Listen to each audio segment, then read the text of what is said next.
धर्मेंद्र यादव जी, मैं आपसे सिर्फ इतना पूछ रही हूं, सरकार अभी कार्रवाई कर रही है, एसआईटी की जांच प्रारंभिक रिपोर्ट आ गई, मुख्यमंत्री ने जो कहा था कि हम कार्रवाई करेंगे, 8 लोग गिरफ्तार हो गए, 2 के इस्तीफे की भी खबर आ रही है, आगे भी गिरफ्तारियां होंगी, किसी को बख्शा नहीं जाएगा। अभी तक की जो कार्रवाई हुई है उस पर कोई सवाल?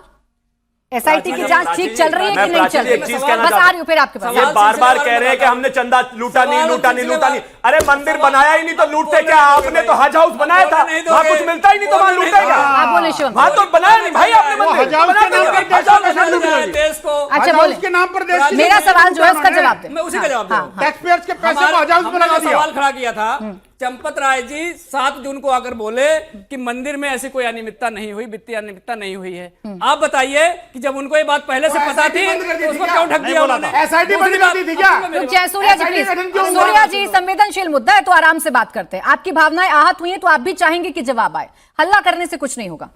आज हल्ला करने से कुछ नहीं होगा सर। कि ये यहाँ बैठकर मैं हल्ला नहीं करने दूंगी आपको, प्लीज बोले। प्राची जी, ये बात तो वैसे इन्होंने कहा कि राम मंदिर ट्रस्ट की तरफ से देना एसआईटी गठन की मांग की गई, तो उस समय एसआईटी की मांग करते समय एफआईआर क्यों नहीं कराई गई? पहली बात। दूसरी बात, आज ये कह रहे हैं उन्होंने इस्तीफा दे दिया। मैं कह रहा हूँ 20 दिन पहले उन्होंने इस्तीफा क्यों नहीं दिया? तर्क समझ में आ रहा है इस बात को, आज क्यों नहीं दिया, कल क्यों दिया, परसों क्यों नहीं दिया? एसआईटी ने दस्तावेज इकट्ठे सब एक साथ नहीं। सूर्या मैथल जी, मैंने आपको पहले भी बोला, मैंने आपको पहले ही बोला, इस पर हल्ला नहीं करते हैं, आराम से बात करते हैं। लेकिन आपका तर्क लेकिन धर्मेंद्र यादव जी बड़ा गजब है। लेकिन धर्मेंद्र जी को समझाना चाहिए था। एक सेकेंड शिवम जी रुक जाए प्लीज सर, आप भी रुक जाए, आप सब रुक जाए। आपका तर्क लेकिन बड़ा गजब है, गोलियां चल जाएं तो मुलायम सिंह जिम्मेदार नहीं, और यहाँ चंदा चोरी हो जाए तो पीएम से लेकर सीएम जिम्मेदार है। आपका तर्क भी बड़ा गजब है। अपनी बारी आए तो प्रशासन पर डाल दीजिए, अपना प्रश्न आए तो प्रशासन पर डाल दीजिए। ये तर्क भी गलत नहीं। प्लीज रुक जाए सूर्या जी नहीं, आप चंपक राय जी जिम्मेदार है, इनसे पूछिए योगी जी पे विश्वास है? सुनो तो पहले, योगी जी पे विश्वास है? चोरी हुई विश्वास है योगी जी पे? मतलब गोली आगे चलवाई नहीं चलवाई? सूर्या मैथल जी प्लीज, मैं आपको बार बार वार्न कर रही हूँ, आप थोड़ा रुक जाएं, थोड़ा शांति रखें और शांति से डिबेट होने दें। बाकी मेहमान भी खड़े हैं, सबका समय आप खा रहे हैं, तो आप सब बहस करेंगे। आप समाजवादी पार्टी को फॉलो करेंगे तो बता दीजिए, फिर मैं सबके सामने समाजवादी लिख देती हूँ। बोले।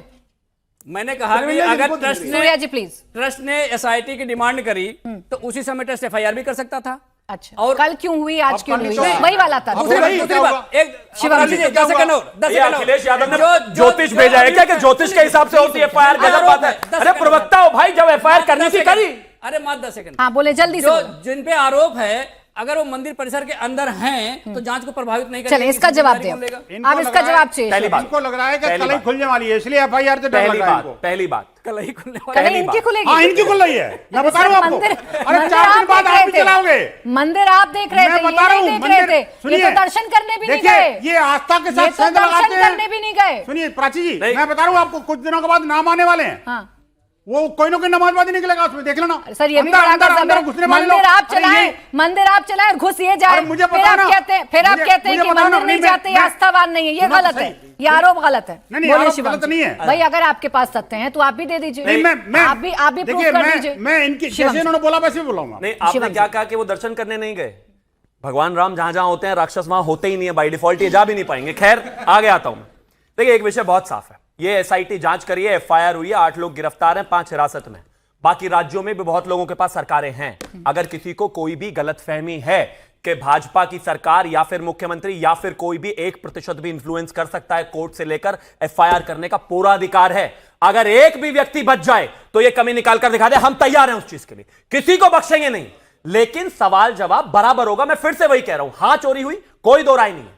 प्रशासन से गलती हुई, कोई दो राय नहीं है। हम उनकी अकाउंटेबिलिटी फिक्स करेंगे, कोई दो राय नहीं है। लेकिन मैं फिर से वही कह रहा हूं, जिन लोगों को श्री राम और श्री राम मंदिर चाहिए ही नहीं था, वो लोग आज ऐसे राम भक्त बने घूम रहे हैं। थोड़े दिनों बाद जो सिंदूर लगा के राजपाल यादव भी बने घूमेंगे, एक सवाल का जवाब जनेऊ भी पहनेंगे, लेकिन इनके अंदर भक्ति नहीं है, राजनीति है। का जवाब और दे दें, राजनीति है। इनको श्री राम से फर्क होता तो जाते दर्शन करने, नहीं है फर्क। मैं आपकी बात पर यकीन कर लेती हूँ। आप जो कह रहे हैं कि कार्रवाई होगी, आप बिल्कुल निश्चिंत रहिए कि कार्रवाई होगी। अभी जो इस्तीफे हुए हैं, इन इस्तीफों के बाद ऐसा तो नहीं कि इस्तीफों के आड़ में इनको बचा लिया जाएगा।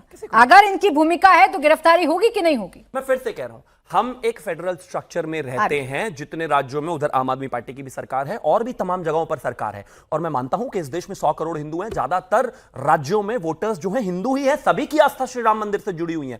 अगर किसी को 1% भी इस जांच पर गलतफहमी हो कि किसी को बचाया जाएगा, तो कोर्ट से लेकर अपनी पुलिस में एफआईआर सबूत करके देने जांच गए करा दे, थे, हम तैयार हैं। वो सबूत देने गए थे भाई, उन्होंने तो जिम्मेदारी निभाई, कौन एसआईटी के सामने गए, आम आदमी पार्टी वाले? हाँ जी। 2021 की इनसे बड़ा झूठा भी कोई धरती पे पैदा हुआ है भला? ये शीला दीक्षित को ये चोर बताते थे, माफी मांगी। नितिन गडकरी को ये चोर बताते थे, माफी मांगी। विक्रम मजीठिया को ये चोर बताते थे, माफी मांगी। इनके हिसाब से सारी दुनिया चोर है और फिर माफी बारी भी खूनी बन जाते हैं। तो इनकी बातों में जिसके पास है लेके आइए। मैं तो कहता हूं इनके पास पंजाब पुलिस है। बहुत सारे पत्रकारों को गिरफ्तार करने के लिए पंजाब पुलिस अक्सर दिल्ली आती है। डालो एफआईआर अगर किसी को लगता है कि श्री राम मंदिर में कोई भी दिक्कत है। लेकिन उससे पहले जो मुख्यमंत्री है ना, जो बार बार भाग रहे हैं, जिनका वीडियो वायरल हो रहा है, उस पर भी थोड़ी कार्रवाई कर दो। ठीक है, अनमोल जी, हैसियत नहीं है एफआईआर करने की तो एसआईटी ही बना दो। शिवम जी, उनको बोलने तो दें, उनको बोलने तो दें भाई। एसआईटी पर आपको यकीन नहीं, गिरफ्तारियों पर आपको यकीन नहीं, जांच पर आपको यकीन नहीं, सीबीआई और ईडी पर आप पहले से सवाल खड़े करते हैं। तो बताइए जांच करेगा कौन? देखिए, केजरीवाल जी को जांच सौंप दें कि आप चलिए जांच करिए और पता लगाइए कि सच सामने आएगा। दो चीजें हैं। टेबल पीटने से सच्चाई बाहर नहीं आती। अगर आपके तथ्य में मजबूती हो तो फिर सच्चाई बाहर आती है। मैं तो कह रहा हूं जनता से तीनों एक सेकेंड तीनों रजिस्ट्रियां साथ लेके चल रहा हूं, अभी दिखा दूंगा। दूसरी बात, इन्होंने कहा दो तरह के दे चुके आपके बीच में नहीं बोले थे, प्लीज ये मर्यादा रखें। हाँ, अब इन्होंने कहा दो तरह के राम भक्त हैं। बिल्कुल दो तरह के राम भक्त हैं। मैंने नहीं कहा। मैंने कहा एक बाबर भक्त है और एक राम भक्त है। राम भक्त दो तरीके के कैसे हो सकते हैं भाई? मैं बता रहा हूँ। आप राम भक्त नहीं हैं। अरे मैं बता रहा हूँ, रुक तो जाओ एक बार। जनता फैसला कर लेगी। जनता पहले राम भक्त हैं जिन्होंने कहा था, पहले राम भक्त हैं जिन्होंने कहा था कि जी हम मंदिर बनाएंगे। उसके बाद जो है उन्होंने चढ़ावा चोरी किया, चंदा चोरी किया, जमीन घोटालेबाजी की। और जब प्रभु श्री राम के घर में डकैती डाल रहे थे तब ये फिल्म में घुसे हुए थे। और दूसरे राम भक्त हैं जो उन्हें आदर्श मानते हैं, जो उनके रास्ते पे चलते हैं, जो राम राज्य की केवल कल्पना नहीं करते, उसे सच करके दिखाते हैं, जो गरीबों के लिए अच्छी शिक्षा मुहैया कराते हैं, अच्छी स्वास्थ्य सेवाएं मुहैया कराते हैं, उनके लिए बिजली पानी मुहैया कराते हैं। वो जनता तय कर लेगी कौन है। जनता तय कर लेगी। चढ़ावा चोरी किसने किया? इन्होंने ये फर्जी है कि जनता ने तय कर दिया भाई, जनता ने तो तय कर दिया है। जनता को तय करना है तो जनता तय कर चुकी है, वहां फेल हो चुके हैं। जनता ने मोहर नहीं लगाई आपके राम राज्य पर। जनता ने मोहर नहीं लगाई। अनमोल जी, एक सेकंड, अनमोल जी आप देखिए, अब नहीं, अब ऐसे गोलपोस्ट चेंज मत करिए ना। आपने कहा, आपने राम भक्ति की बात कही, राम राज्य की बात कही। मैंने आपसे नाम पूछा, आप बोले जनता तय कर देगी। तो जनता भी क्या तय कर रही है? जनता भी क्या तय कर रही है? सरकारें किसकी बन रही हैं? केंद्र में किसकी सरकार है? यूपी में किसकी सरकार है? दिल्ली में किसकी सरकार है? तो जनता के पैमाने पर जाइएगा तो ये जीत जाएंगे। ऐसा तर्क मत दीजिए।